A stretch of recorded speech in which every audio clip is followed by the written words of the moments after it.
ICQ Podcast, episode 349, the Not So Simple Dipole.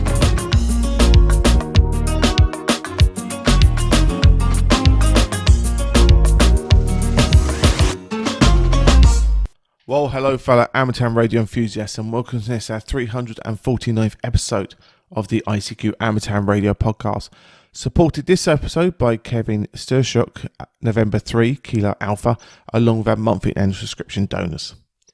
In this episode, Martin M1MLB is joined by Chris, Mike 0, Tango Charlie Hotel, Dan, Kilo Bravo 6, November Uniform, and Edmund, Mike 0, Mike November Golf, to discuss the latest amateur radio news. Myself, Colin, M6BLY, rounds up the news in brief, and in this episode, we look at the Not So Simple Dipole. Well, as always, it's your very kind support of the monthly and subscription donors, along with, your kind support for the one-off donors that keep this show advert-free and help us pay our way and not take, all that corporate money.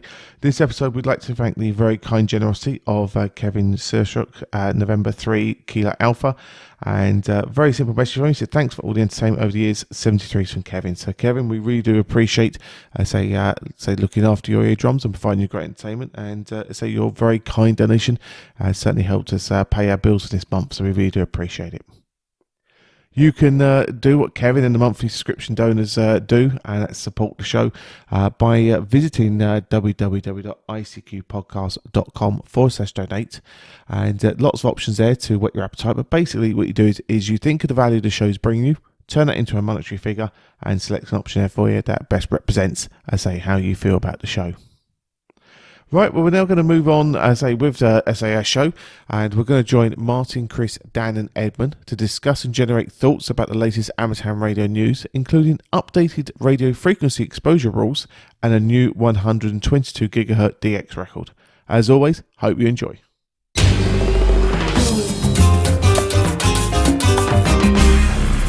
The ICQ Amateur Ham Radio Podcast, serving the amateur ham radio community fortnightly since 2008.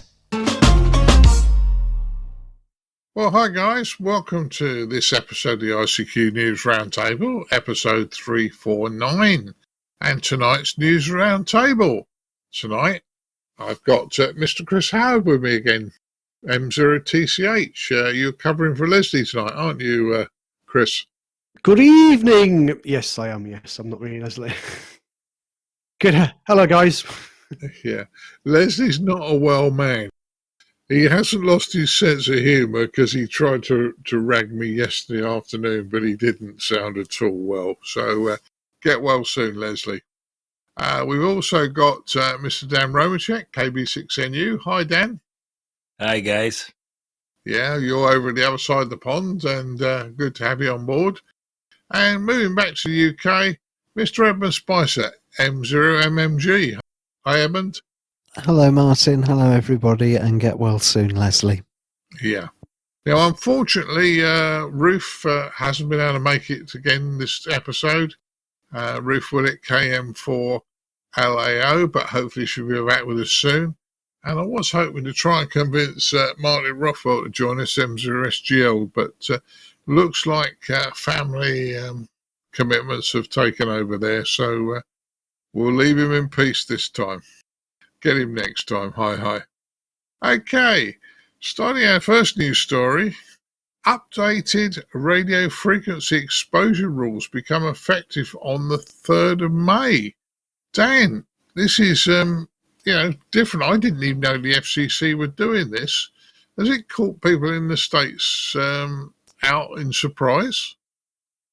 I think it has a little bit. In the original notice was actually published quite a while ago, but it's one of those things, out of sight, out of mind.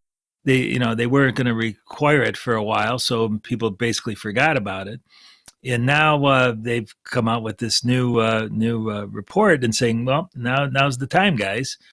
And so there's a couple things in here that are like for people that are already hams, that you don't really have to do these evaluations for another 2 years on existing stations.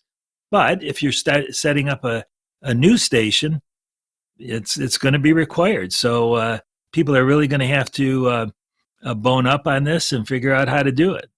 Yeah, well, this seems like very similar to what we're doing in the UK, where Ofcom are asking amateurs in the UK to do this. So it does seem to be it's going to be a worldwide thing, doesn't it, Dan? Oh yeah, and we kind of joked the last time I was on the podcast with Leslie about adapting his spreadsheet to the U.S. Regulations, and maybe I'm going to have to get on my horse and do that more quickly than I thought. Yeah, well, I don't think Leslie was joking. I think he was actually quite serious. He's quite up for it. So, yeah, he'll send you a copy, I'm sure, Dan. Chris, this does sound very much like what we're about to go through in the UK, doesn't it? Very much so, yeah, very timely, I think, in that we are, I mean, this is a new thing to it. It sounds like this has been something that's been around for quite a while in the States, but it's something that us over here in the UK are going to have to deal with. I know Leslie has done a spreadsheet for it. I think the RSGB have Ofcom, and I think they've all kind of improved on each other. Leslie is kind of going to do a talk for our radio club next month on how to go about doing this assessment, and apparently it's not something to be feared. It's just a kind of fairly straightforward thing to do. It just takes a little bit of planning, a little bit of getting the right numbers to put into the spreadsheet, and it gives you the number. So tells you how far away you need to be from your aerial. So one thing I did notice from this story, it talks about there's quotes here from the Awrl and the FCC, and the Awrl actually have an RF safety committee, which I don't believe the RSGB do, and I can only assume that's because the amount of RF that we're licensed to use in the UK is far less than that you're allowed to use in the States. So I suppose that makes sense. But I wonder if going forward, the RSGB might think about having an RF safety team or something. I know they have some advice on the website, but it's more about how to complete this new assessment. So interesting story, and yeah, obviously something that I think the changes. I think you were saying earlier before we started to record, Dan was saying that things to do with the fact the story talks about the previously used to be an exemption if you're under a certain amount of power, and I think that exemption has now been removed, so every amateur now needs to complete this evaluation. Oh, yes, yeah, that's going to, it looks like it could actually be a worldwide thing, because I think more and more countries will come on board, because it does seem to be a responsible thing to do. What do you think, Edmund? RF exposure limits certainly seem to be the topic of the moment, don't they? And there's nothing I can really add beyond that which Leslie has talked about at length in previous episodes of the podcast, so that's well worth a listen, obviously. Only other thing I'll mention, the calculator on the RSGB website is available to everybody worldwide. You don't have to be in the UK, and you don't have to be an RSGB member to access the thing. And in the last week, the RSGB have uploaded a 15-minute or so video onto their YouTube channel where they explain in slightly greater detail how to use the calculator. So that's well worth a watch as well. Martin, back to you. Yes, certainly, yeah. But so what we're saying is, there are going to be lots of us are going to have to do this, no matter what country you're in, and even if you're in a country that doesn't require this, it might just be worth being a responsible adult and having a look at it and doing it for your own satisfaction that you're safe, because obviously your family and other people nearest and dearest to you need to be kept safe and away from harmful radiation. But as I say, Dan, this was the first time I heard it was happening in the States, and it did sort of rather just shock me. Suddenly I'd missed that one. Not that I get to operate in the States very often. Yeah, and I'm just as an example here. So, if I don't make any changes to my station, well, I'm good for another 2 years. But I've been thinking about putting up a hex beam here, right? And at that point, that's a major change to your station. So then I would be required to do this evaluation. So I just throw that in to give an example of what current amateurs might expect as far as their what's required of them. Yeah, certainly. So, in fairness, it's coming, guys. Nothing we can do about it. Moving to our next news story, and I like this because I actually know one of the guys who did it as well. There's a new 122 gigahertz DX record. Now, at that sort of frequency, and the guy's running barely 1 milliwatt. Chris, what's your thoughts? Well, very impressive. Yeah, Chris G0FDZ, who has done talk for us in the past at the Radio Club, Sutton and Tune. He's one of the people involved, along with Roger G8CUB, had a contact of nearly 36 kilometres on 1 milliwatts at 122 gigahertz, which is phenomenal. This is clearly going to be home-built kit. You can't buy anything, I'm aware. You can't go to your dealer and buy a radio to operate on that frequency. And certainly when Chris did a talk for us a while ago, he was showing us some of the stuff that he's built, and it's pretty impressive. He was also talking about the size of some of the components, which are the size, some of them are the size of a grain of sand. So it's a phenomenal achievement on that tiny amount of power. So, yeah, well done. Yeah, as I say, we've met Chris before, and seeing some of the things he's built, unbelievable. Very big in the microwave society in the UK. Edmund, have you met the guys? I haven't met either of them, but I have heard them and spoken to one of them, can't remember if it was Chris or Roger, on 2 meters single sideband, because one day I was parked up on high ground somewhere trying to make some DX contacts on 2 meters, and I came across these two gentlemen using the European and latterly UK accepted microwave talkback frequency on 144.390, and it was obvious what they were doing. And when they'd finished, I actually called one of them and inquired what they were doing.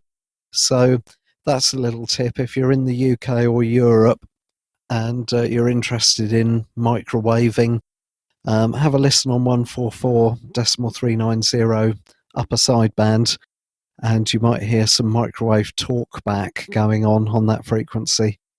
Don't do it in the US, because all you'll hear on that frequency is APRS. 122 gigahertz corresponds to a wavelength of about 2.5 millimeters, and at that wavelength, pretty much anything in free space, even oxygen, apparently, can introduce a fair amount of attenuation. So although they've mentioned with a certain amount of pride, I think, that only a milliwatt or so was used, what they haven't mentioned is the size of the dishes and the gain of those dishes that signal was going into. I would be very interested to know what the gain figure was, and I would also be very interested to know what mode they were using. I think they've used CW in the past, and possibly even FM. If you're a member of the UK Microwave Group, then you have access to their magazine Scatterpoint, and I'm given to understand that in the latest edition of Scatterpoint there is an article that covers this record-breaking success that these two gentlemen have had, and you can read more about it there. And that article probably does cover dishes, gain figures, modes, that kind of thing. Because I'm not an active microwaver, I only have a passing interest in those frequencies. I am, to my shame, not a member of the UK Microwave Group, so I haven't been able to read the article to be able to pass on some of the more technical details. But anyway, many congratulations to Roger and Chris. And even though this is a UK record, it's not a world record, because as per the entry on Wikipedia for 122 gigahertz, the record is held in the USA, and the distance held there is considerably more than Chris and Roger have managed this time. So it can be done. Much longer distances are definitely possible. But from the UK end of things, I reckon if anybody can do it, it's probably Chris and Roger. So all power to their elbow, and I look forward to hearing about their exploits in the future. And in a moment of not having much else to do, I'm going to put 122 gigahertz and a 2-meter dish into the RSGB RF field calculator and see what the safe distance away from it is. Well done, Roger and Chris, and all power to you. Back to you, Martin.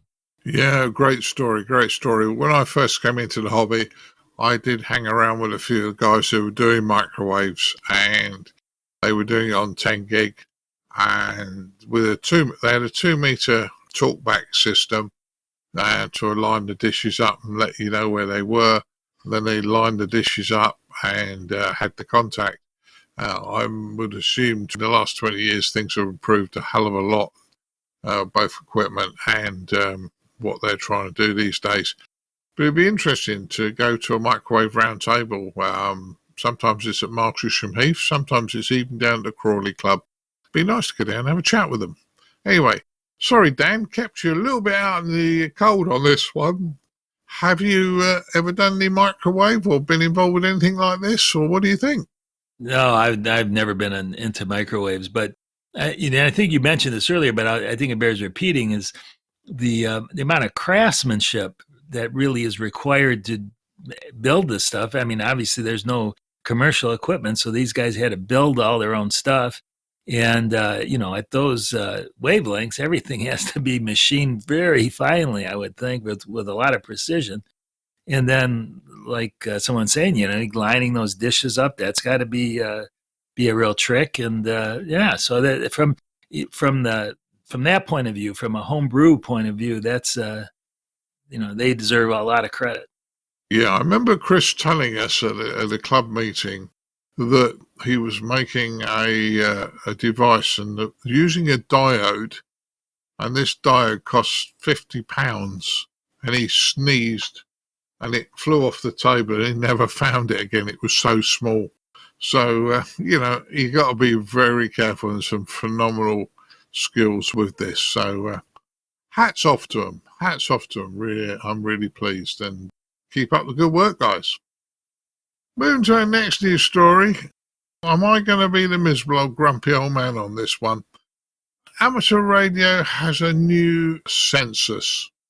Now, how many censuses and surveys do we have to do to find out what we already know?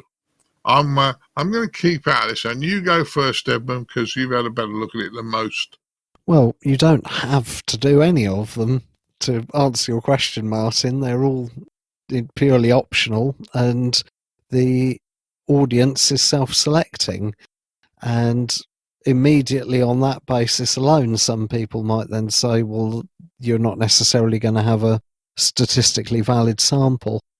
But the thing that sets this particular census apart is the number of questions involved and the amount of time it takes to fill in. The word on the street is if you do it all in one sitting, it'll probably take you about 45 minutes. And it's split into 6 sections. The good news is that you don't have to do it all in one sitting. You can do it in chunks. And the incentive is that if you complete the survey, then you will have the ability to see the results. Whereas if you don't fill it in or only partially fill it in, you won't get to see the results. Now, because I'm nosy in life in general and interested in what other people think and what other people are doing, I am going to fill this in. I've started, but I haven't finished. And you might quite reasonably think to yourself, well, who is going to do this? To which my answer is, well, possibly over time more people than you might think, for the very reason I've just said. Having said that, it's got a novelty value. I will fill it in this time. I'm not going to promise you, Martin, that after this year, if they run it again, I will sit through it for another 45 minutes. But the results could be interesting, and I'm not going to knock anybody for having a go, and I will report back with any thoughts and observations in a future episode. Back to you, Martin. Yeah, I understand where you're coming from, Edmund, in fairness, but I've seen so many of these surveys and censuses over the last sort of 3 or 4 years. And, it just seems sometimes that we keep asking the same questions until we get the answer that we want, not the answer that you should get from it. But it's very difficult because Frank is the statistician amongst us all. And it would have been interesting to hear what he'd had to say. What do you think, Dan? Well, you mentioned Frank. I would have, if this gentleman had gotten in touch with me, I would have referred him to Frank right off the bat. And maybe they could have come up with something that was, I don't know, more targeted or more effective from a statistical point of view. Yeah, 45 minutes, that's a long time. It's good you can do it in chunks, but it's still 45 minutes. So I don't know. We'll see. We'll see what comes up. Maybe we can get Edmund to. I'll actually do it myself probably, but maybe we can discuss this at some other time and just see what the information gleaned is, if it tells us anything new or not. Let's put it that way. Yeah, it'll be interesting if it does tell us anything new, but I don't know. 45 minutes is a long time. I kind of feel that life's pretty busy at the moment. And people say, it's only 45 minutes, Martin. Trust me, every minute counts at the moment. Chris, what's your thoughts? Well, I think you sort of covered it. I think it might be interesting. As Evan was saying, it's not necessarily a census as such. The census is where actually, not legally obliged to do it, I suppose, unless certain countries you are. But most people will complete the census, and you're encouraged to very, very much encouraged to do that. Whereas this is very much optional, so it's only those folks that choose to fill it in you'll get the answers from. So that might skew the results somewhat, and I'm sure Frank would have lots of comments on that because he's very much the expert on this. But there could be some interesting things that come out. As you were saying, Martin, there are other similar surveys. There's the State of the Hobby survey, which I think is probably also happening fairly soon. That happens every year. One of the comments that Dan made earlier is this doesn't seem to have a time limit on it, so it's not necessarily a snapshot. This may be a perpetual thing. So I don't know. It might be interesting, but I'm not sure I want to spend 45 minutes, if I'm honest, if you're filling it in myself. Yeah, I appreciate that. I appreciate that as well. Well, let's see what happens. Maybe I'm just a grumpy old devil. I haven't slept very well recently. Oh dear, but let's hope something comes out of it. Okay. Now, there wasn't that many news stories around this week, so we've hit the last one fairly quickly because we're looking for things to just chat about. But Radio Amateur helps rescuers to locate lost hiker. Anything involves an amateur involved in doing good work, in my books, is a good thing. What's your thoughts, Chris? Yeah, I mean, it's not directly relating to Radio Story, but I suppose it's of interest. He's an AWR member, a chap called Ben Kyo. Apologies if I got you to pronounce your name wrong there, Ben. AI6YR, who was helped rescuers to find a hiker that was stranded on some mountainside. Thankfully, the hiker that was rescued wasn't injured; he was just lost. But Ben is an active SOTA operator, so he's got lots of skills out in the fields, and he was able to use his skills to. I think it was something like there was a photograph that the person managed to tweet or something that was lost, and based on that photograph, Ben was able to identify the location and pass that on to the rescuers to go and find him. So good that he was able to do that, and it's good that those skills he got were through an amateur radio related activity, I suppose. Yeah, it certainly was, and let's say all ended well. Edmund, what's your thoughts? One of the really good things about amateur radio, and possibly unique things, is that it will hone your skills in other areas. For example, I've learnt far more about geography through amateur radio than I ever did by sitting in geography lessons at school. And if you become very involved with SOTA, Summits on the Air, then necessarily you will pick up other skills such as orienteering, map reading, interpreting the weather, learning to recognize danger signs from wildlife you might walk past. You'll gain geographical knowledge, in addition to all the radio skills that you'll develop to actually put the summit on the air while you're up there. So this is a really nice story for us to end the round table on. Very glad it had a happy ending, and I'm very glad that this person, this radio amateur, was able to use the secondary skills that he had developed thanks to SOTA to help the search and rescue team find this lost hiker safe and well. I suppose the message to end on is, if you are going out for a hike, always tell somebody where you're going and a rough time as when you'll be expected back, so that they can alert the authorities if you appear to go missing. And take a radio with you. Don't rely on your cell phone coverage alone, because there are lots of black spots in the UK, as there undoubtedly are in other countries in the world. And I remember seeing years ago, well, probably decades ago now, certain mobile networks in the UK boasted in their TV adverts that they had 98 or 99% coverage, or whatever the exact figure was. And it was only a couple of years, or many years after that, that the penny belatedly dropped, that these figures they were referring to was population coverage rather than geographical coverage. So there are many isolated, remote places in the UK where it's not financially viable for the mobile operators to have a cell phone tower. So if you can, take a radio with you, and don't rely just on your mobile phone. But all was well, ended well, and that's the most important thing, Martin. Yeah, and it doesn't have to be amateur radio to take with you, because if you're not an amateur and you listen to this, or if you know somebody who's going out, Family Radio Service, I believe it is in the States, or PMR 446 in the UK. They're license free. If you're high up, they'll go a lot further than the 3 kilometres that they say they will in the UK.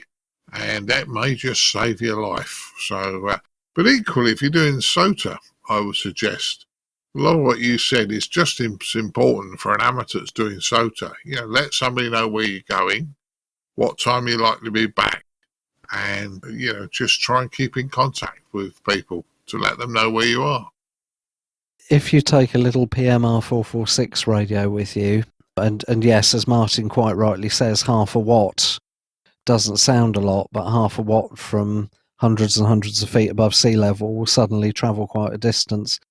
On the 446 band, there is no band plan as such, because it was never designed for DXing or long distance contacts. But there is an unwritten gentleman's agreement, if you like, that channel number 8 is used for general calling, and also there is a movement in some quarters, I think mainly in Europe, continental Europe rather than the UK, but that there is a push to have channel 7 adopted for mountain walking use. So people who go for walks, you know, on exposed hills or up mountains are encouraged to monitor channel 7 if they're going to take a PMR 446 radio with them. But if you do take one and you do get into trouble and you do want to try calling for help, channel is the one to go to first. And if you get no answer there, drop down one channel to channel 7. But obviously amateur radio, if you're licensed for such things, would be preferable. Certainly would. Dan, I don't think we've left you much to say on this one. I know it's your part of the world, but it's not anywhere close to where you live, is it?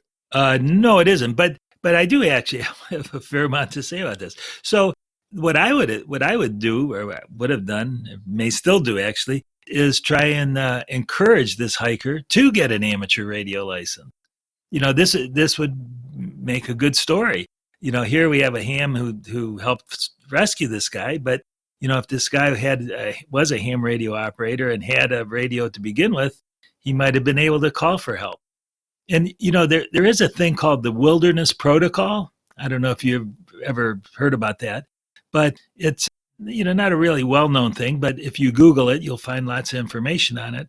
And it's a protocol for amateur radio operators who are out in the wilderness to be able to call for help and listen for people that need help. So this would be a good story to sort of push that and get more people involved in doing that. Yeah, sounds really interesting, Dan. And I wasn't aware of the Wilderness Protocol. I'll look that up after the recording tonight. And as I say, I think there's lots of good advice here for walkers. And as I say, I've done a few SOTAs, not many, but, if I go out, I usually have a handy talkie in my bag. There's one in the door pocket of the car, albeit, and I know most people are going to hate me for this, but in fact, the Balfour UV5R, the on-off switch on that is a proper on-off switch. So when you switch it off, it doesn't drain the battery. So it can live for months in the door pocket on the full battery. And when you need it, you just turn it on and away it goes. So if I suddenly find myself without a handy talkie, I just take the one straight from the car and I'm away. That's what I do, but that's another story. Right, well, that completes the news roundtable because we didn't have a tremendous amount we could discuss. So, right, guys, let's find out what you've been up to since the last time you were on the podcast. Dan, what have you been up to? Well, busy as usual. Just Monday, I started a new online tech class, and I got about 20 people in the class, so that's going. And last weekend was the Michigan QSO party, which is, you got QSO parties there, don't you? Not really. Oh, okay. Well, so the whole idea of the state QSO parties is for residents of the state to make as many contacts outside the state as possible, and for people outside the state to make as many in-state contacts as possible. And the multipliers for the contests are the state counties for the outside people, and the state counties and other states for the in-state people, if you're following me on that. And so the Michigan State QSO party runs for 12 hours from noon to midnight. And I operated for about 6 of those hours, and I made 167 contacts and scored 20,000 points. And I just looked up my score on 3830scores.com, and I'm actually number 8 at this point. So I feel kind of good about that. Yeah, sounds brilliant, Dan. Sounds brilliant. I'm going to challenge Edmund for the ICQ podcast contest leader. Oh, you can have it, Dan. So anyway, that's what I've been doing. It's like I say, always something going on here. Yeah, it certainly is. Now go on in, Edmund. If you're gonna bow to Dan and let Dan be the contest king, what have you been up to? Very little, really. I don't know if I've just been very unlucky, but every time I've turned on the HF radios, the bands seem to have been pretty flat, if not completely dead. Even for World Amateur Radio Day, which was on Sunday the 18th of April, there was very little doing apart from one station in Croatia, I think it was, 9 Alpha 21 WARD, World Amateur Radio Day, who was an enormous signal with a pile up to match.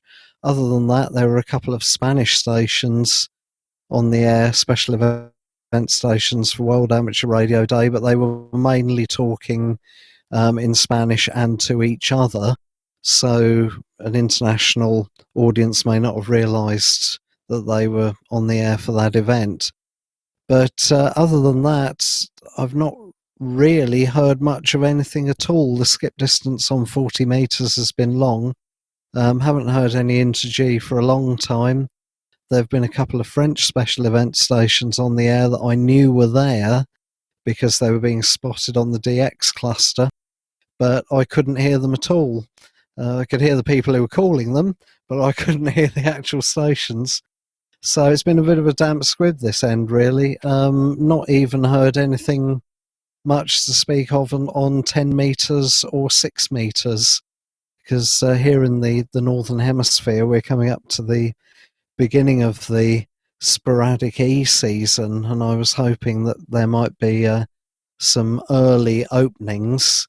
I know that other people on those bands have been having success, but they've tended to be not in the same part of the country as me, and using considerably better antennas like, beams and things. So me and my bits of wires haven't really done anything much sporadic E-wise either. And we haven't even really had a properly decent tropo lift on 2 metres or 70 centimetres. So I'm afraid, Martin, it has been very, very quiet at this end. But, actually, yes, one highlight. Kilo Alpha 6 Lima Mike Sierra, last man standing. Worked them via D-Star. And if you made a contact with that station via a digital mode, D-Star, Yaesu System Fusion or DMR, then you can apply for an online certificate that gets emailed to you electronically. And on the ICQ Podcast Facebook group, Mike Baxter has very kindly put a post on there with a link to the website that you need to go to if you want to download the thing. I did it earlier and it took me about 60 seconds.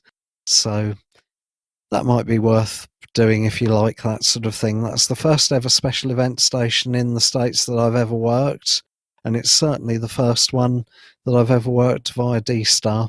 But apart from that, Martin, I haven't been doing anything at all. How about that?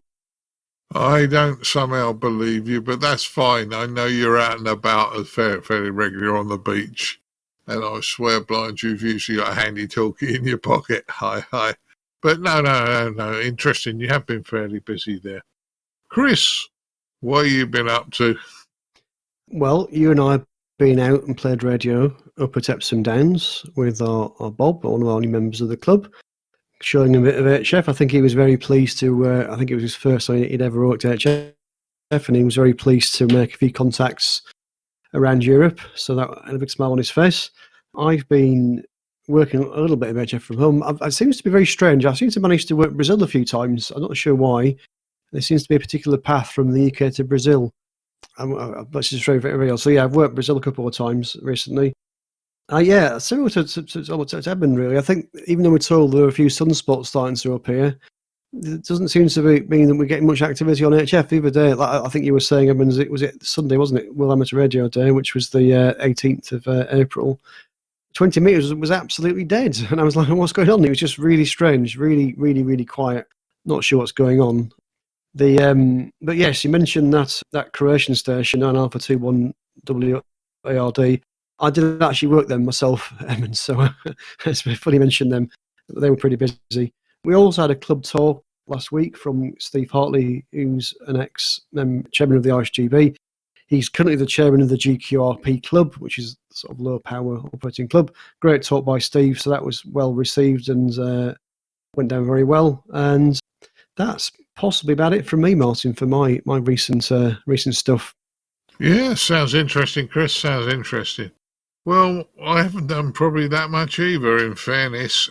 As you'd expect me to say, I've spent a fair amount of time on Talk Group 9480. Very much hoping to progress that a bit further. Still waiting for confirmation to be able to do it. Have tried a bit of HF, and in particular FT8, just to prove that I can do it. I have done it on the Belfast, but not with my own gear. And I've got to say, so far, FT8 with a signal link board, this is a very old signal link device, and an IC703. I'm receiving perfectly, the timing's right, everything's right. it goes into transmit, but it doesn't transmit any data. There's no power going out. And so I've had to strop again, put it aside. It's down as a failure. Phil, VK6 ADF, keeps asking me if I've fixed it yet, but it should work. And he did give me another couple of ideas for things to try, but he's just doing it in between other things at the moment, which is one of those things. As you say, did go out playing Portable Ops with you on Saturday, and we took Bob out, put him on HF. He's a new M7 who passed his license during COVID, so he hadn't done practicals. And it was nice to just get him on the air on HF and let him have a go. So that was good. And we got the photos, haven't we, Chris? So of a Bob with a big beaming smile on his face. So that was a good one. And the last one is antenna maintenance. I've got to do some serious antenna maintenance on the car I drive. I didn't notice it till the other day, but the antenna cables almost split in two at the back, and it looks like pretty much all of the outer braiding has parted company. And radio didn't come up with high SWR or anything, although in fairness I do run fairly low power from the car. I don't run 50 watts from the car. So new antenna base I think I'm going to need. I think I've got one in my my storeroom, so I'll fit that next time. It's sometime this week, but it's quite surprising when I suddenly spotted it on the tailgate and my heart dropped. Oh no, I didn't realise it had got that bad. So I suppose the moral of the story is I should be doing more antenna maintenance. So that's what we've all been up to. Sounds like we've had a fairly busy time, guys. Anyway, so I'd like to thank each and every one of you for joining me tonight. I'd like to thank Mr. Chris Howard M0TCH. Thank you, Martin. Thank you, guys. Another good one. And thanks for stepping in at short notice, Chris. Most appreciated. I'd like to thank Mr. Dan Romanchik, KB6NU. My pleasure as always. Yeah, great to have you, mate. And as I say, there are people asking for you on the DMR. I told them you got one. Hi. And I'd also like to thank Mr. Edmund Spicer, M0MMG. Thanks for having me on, Martin. Yeah, no problem. Okay, well, I'm going to say 73s to you all, and we'll now continue with the rest of the podcast. 73. 7-3. 7-3. Keep your amateur ham radio podcast advert free by donating less than a length of coax. Visit www.icqpodcast.com/donate now. For all the news, links and information, visit www.icqpodcast.com. Now it's time to have a look at the news in brief with me, Colin M6BOY. We start off with news that the YOTA summer camp planned in Croatia this year has unfortunately come to the COVID cancellation, as has been going on constantly throughout the last 12 months. The organisers have moved the event to 2022. As I say, so fingers crossed that they'll be able to take place next year and carry on the good work and the planning for the camp there in Croatia. So I say fingers crossed that goes ahead next year for you guys, and hopefully I say everyone will be still taking part next year for that great opportunity. Special event call sign for you to listen out to for the month of June. GB5 Uniform Tango Alpha will be on the air throughout the month to promoting amateur radio amongst the 450,000 strong University of the Third Age organisation that aims to help people learn, stay active and have fun in later life. So it's a great opportunity there to open up our hobby, to a wonderful audience there. We're going to pop a link to the event on the ICQpodcast.com website for you to check out more information in relation to that event. 60 metres is coming to New Zealand on the international allocated band 5351.5 to 5366.5 kilohertz for use for licensed users in New Zealand. So good news there that's being made available. Now the New Zealand Defence Force implemented a plan formulated in January to clear the 60 metre band for amateur radio use, and that's now been worked on and produced the opportunity for approved radio amateurs to utilise that band and use from there. So great news. That 60 metres is now available in New Zealand. Right, now we head over to our feature this episode, and our feature is the Not So Simple Dipole. As always, guys, hope you enjoy.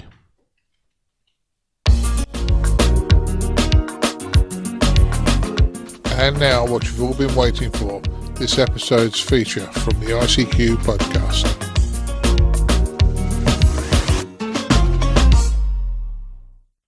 Hi guys, for this episode I wanted to talk about the dipole, and I decided to call this episode the Not So Simple Dipole, because there are a lot of things that a dipole can do. Now, this all comes about really because I was out the other day with a new licensee in the UK, a new M7 that just passed his test, and really excited about the hobby. However, when you teach the foundation license, you just say effectively, this is what a dipole is and that's about it. And it became quite clear that we were chatting about things, and it became obvious that he wanted to know more, and I hadn't really sort of put two and two together fully and realised there are so many different variants on the dipole that I thought I'd cover it off today. Some of you will already know 99% of this, others it will be new, but it might just be a refresher for some of us who've been around the hobby a long time. The basic dipole, and that is what the textbook always tells us, has a feed point impedance of 72 ohms. So instantly we have a bit of a mismatch there with our 50 ohm coax. Although we could feed it with 75 ohm coax, which would be nearer.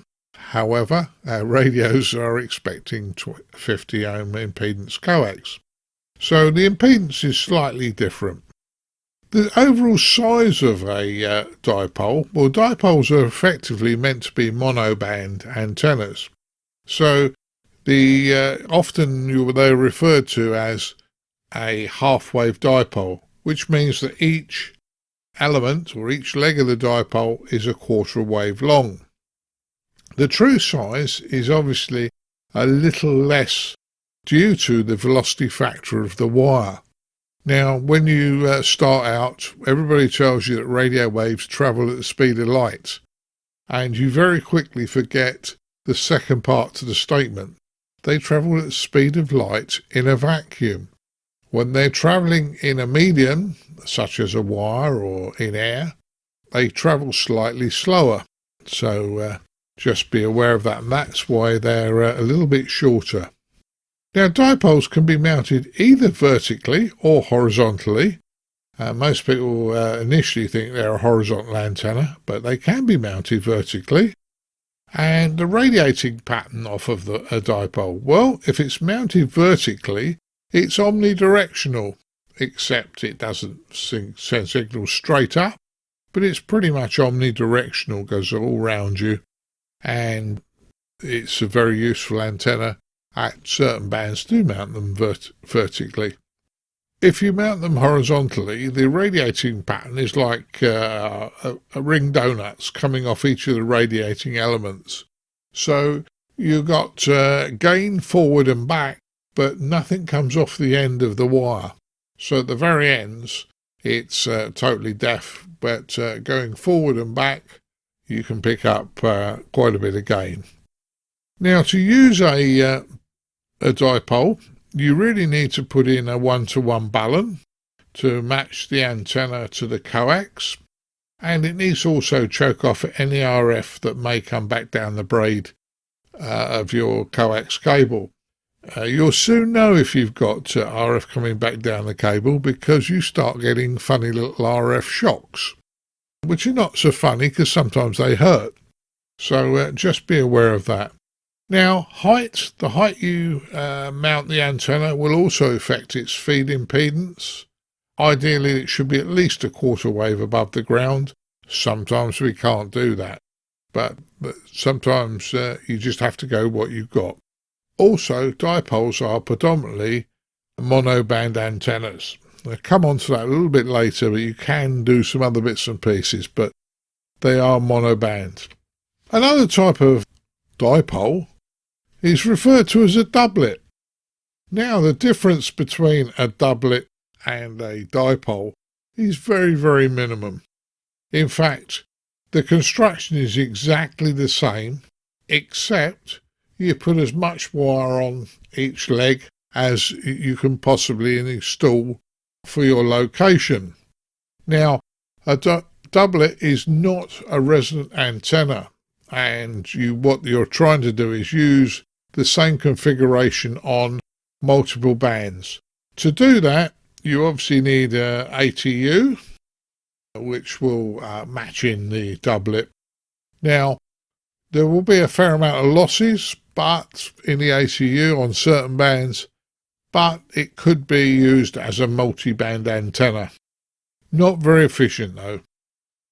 Moving on, we sometimes install dipoles in the Inverted V format. So the Inverted V Dipole has some great opportunities here. It takes up less space. It's often used if you've only got one support. So, lots of books show you having two trees at the right distance apart and all that sort of thing. In reality, that very rarely happens. The Inverted V Dipole, you put up your fishing pole or your mast that you've got, and you put your centre at the top, and then the wires come down in like an upside down V. Now, when you do this, the dipole's radiating elements tend to be dropped from the horizon.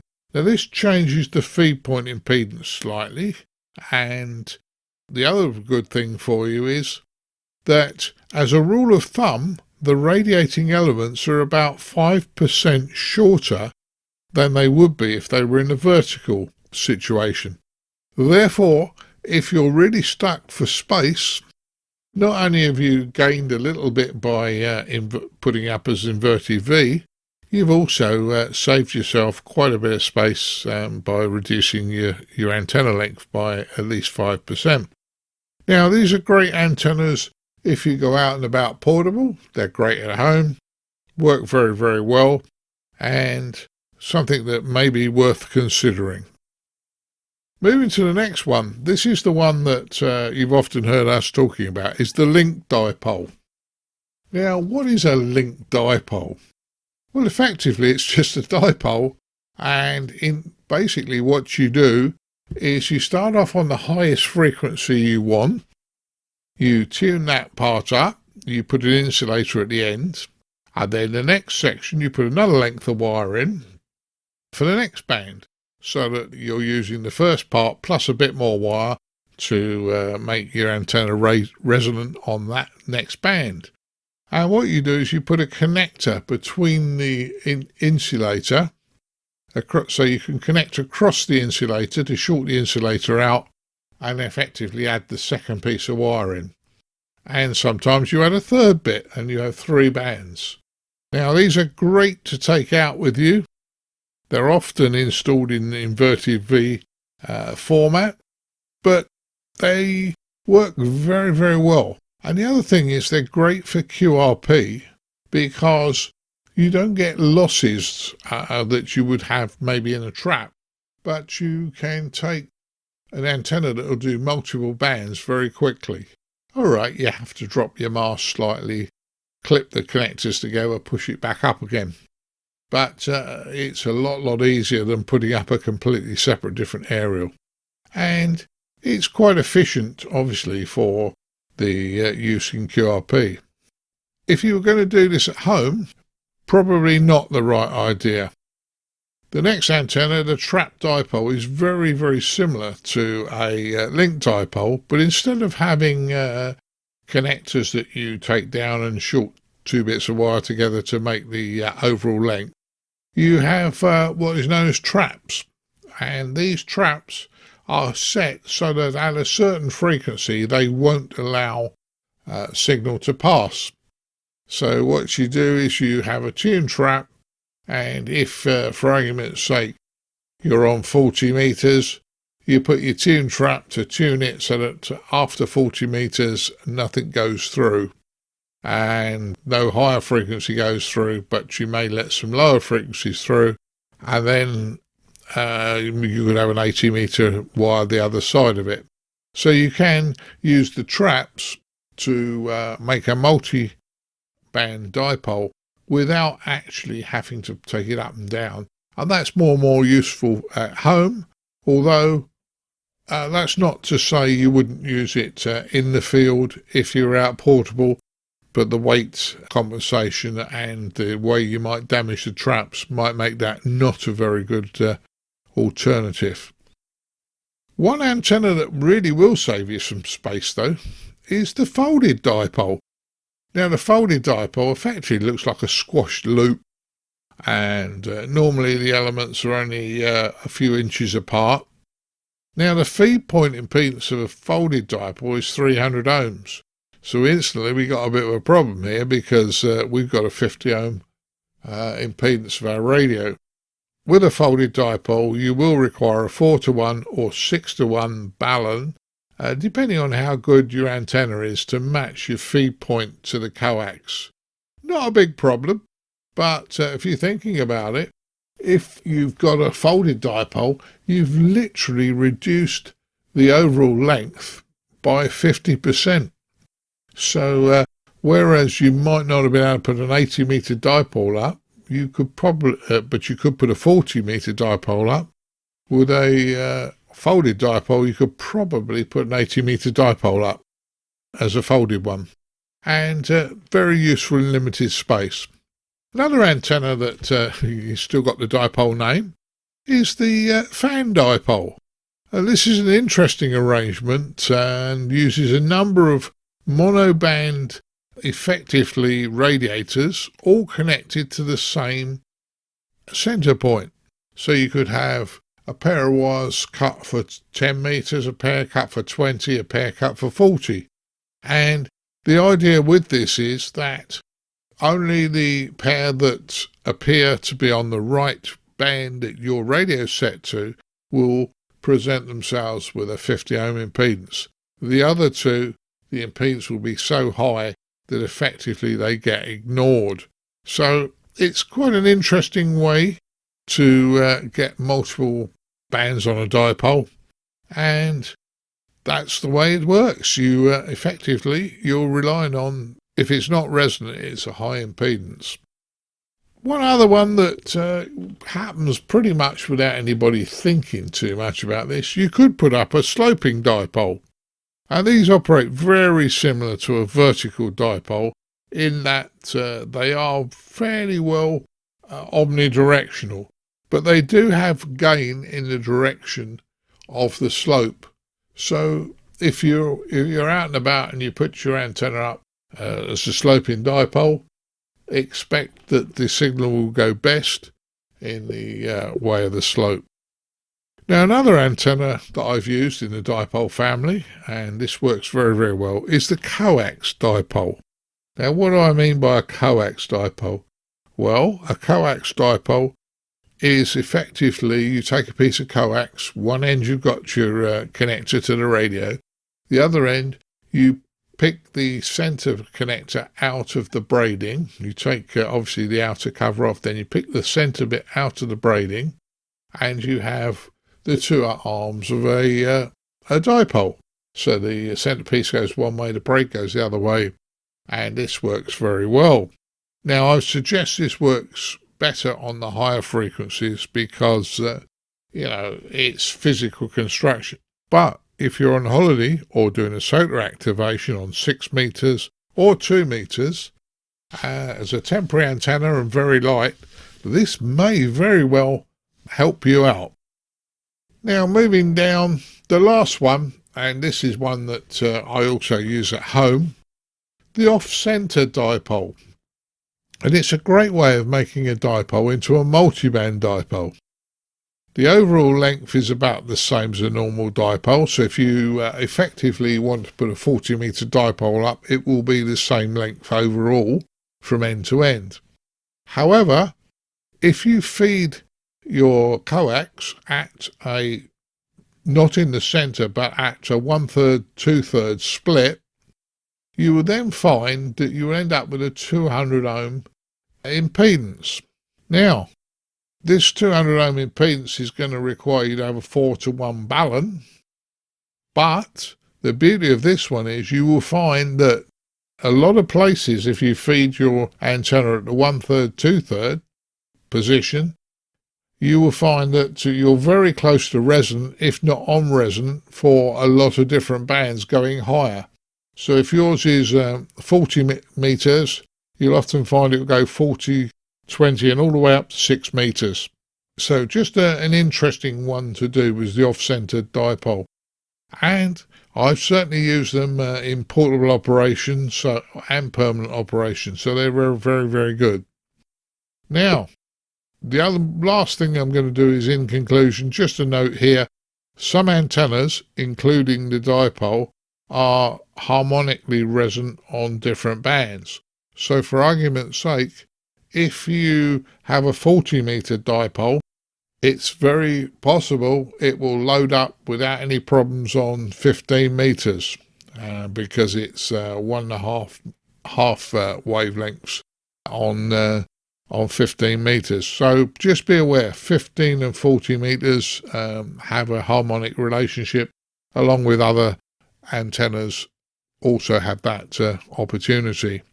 And the last thing I'm going to say is, you can find most of this out on the internet, but a really, really good source of information if you are interested in this sort of stuff, and not just the dipole I'm talking about today, is the Awrl Antenna Handbook.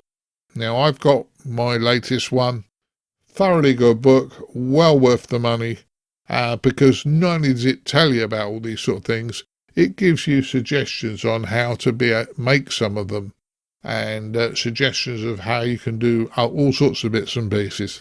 So a very useful book. So hopefully you all got something out of this. I was going to call it the simple dipole, but then when I thought about it and started putting notes together, I realised the dipole isn't quite so simple. I hope you enjoyed. The ICQ podcast. Come for a moment. Stay for an hour. Well, everybody, I really hope you enjoyed our features episode, and it's generated some thoughts about the simple dipole, or as Martin there suggested, not so simple dipole.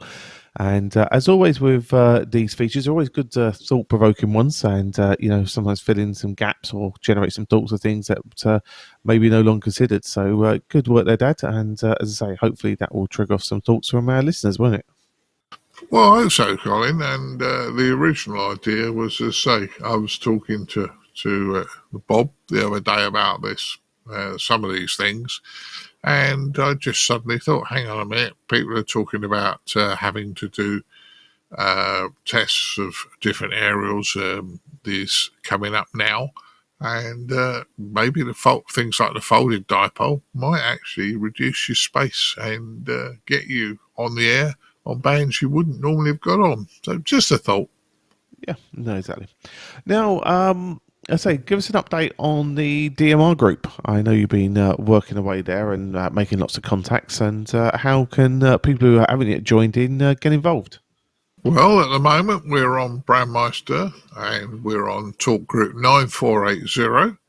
Can't guarantee that we're always going to be there at all hours of the day and night, because it is open 24 hours, obviously.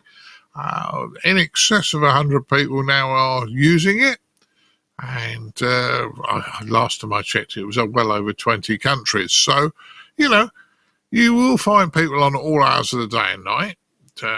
Please put a call through, don't just blip it. And that when you do find somebody, they usually have a long chat. And if you're very unlucky, you might get me. And if you want a long chat, I've been known to be chatting on there for absolutely ages. I'm back on afternoons next week at work, so on the late shifts. So I'll be around probably from about 1500 UTC for 2 or 3 hours most afternoons next week. So can't guarantee exact time, but it should be something like about that. So if anybody wants a chat, I'm there. I've got my portable hotspot. There you go, Colin. Perfect. And if you need any more details about the DMR Group, if you visit icqpodcast.com, and across the top of the menu is the links there to the DMR Group, and you can find the information you need to join that talk group. And as I say, you can take part not only with your fellow amateurs, but as Dad mentioned, you might even catch an ICQ presenter or two floating around as well throughout the day. Whilst you're there, you can do what Kevin, November 3 Kilo Alpha, did, and you can show your value for the ICQ podcast by donating to our show. Kevin was our donors episode, along with our monthly subscription donors. And all you do is very, very simple. You go to icqpodcast.com/donate. You can take some ideas from some of the options there, or quite simply, think of the value you find in the show, turn it into a monetary value, and select one of the options that best represents how you feel about the show. What we do is we take all that money, and what we do is we pay our way, and pay for the newsletter, the websites, etc., and obviously all the hosting costs. And by doing that, it keeps us advert free and producing a show for you every fortnight, without any commercial interest. So certainly well worth considering supporting the show if you haven't done so already, or if you have in the past and would like to continue to help us out. One of the subscription donations is greatly appreciated. Right, well, as always, we'd like to thank Chris, Mike 0, Tango Charlie Hotel, Dan, Kilo Bravo 6, November Uniform, and Edmund, Mike 0, Mike November Golf, for taking part in the News Roundtable. Really do appreciate you guys joining, Martin for doing that for us. Great to have you from there. Then the only last thing to remind you guys is if you want to know when your ICQ podcast is going to be released, all you need to do is visit the website and sign up for our newsletter. It's free, sent out a couple of times between the episodes, and contains all the news and information that we publish between shows, and also lets you know when a new show is being released. And a bit like the model of the podcast, we don't sell your list or your name there as well for you. So it's a nice secure email list that you can subscribe to, and it'd be great to have you on that list.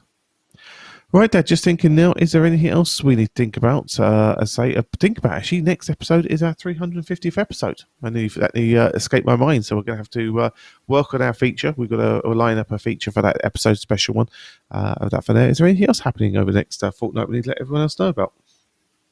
Not at the moment, but what I will say very quickly, I forget who it was on the talk group, asked me, were we interested in accepting audio?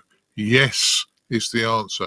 If you want to tell us about what you've been up to, or what you're doing, or you want to have a chat and you want to tell me for a feature, either I can record it here, or if you send us in audio, great, we'll accept it with a couple of provisos. And in fairness, we'd only accept it if it's not libelous.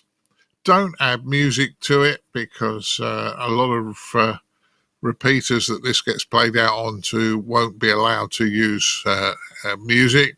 And as long as you don't use bad language and libelous content, we would love to have your audio. Tell us what you've been up to. After all, this is for amateurs by amateurs. So that's effectively the last thing I've really got to say, Colin. A bit of a long-winded one there. No, it's okay. And there's a section on the website as well, the Get Involved section on the website, and that gives you some information as a starting point. But certainly come to us with your ideas. Our mantra is for amateurs by amateurs. So feel free to get involved and that goes not only for audio, but also your news stories as well, etc. Feel free to send them our way. Right, well, we have the most important task we do every week now to be done as we wrap up the show, where we have to, find a treat for Mrs. B, and more importantly, make her a nice cup of tea.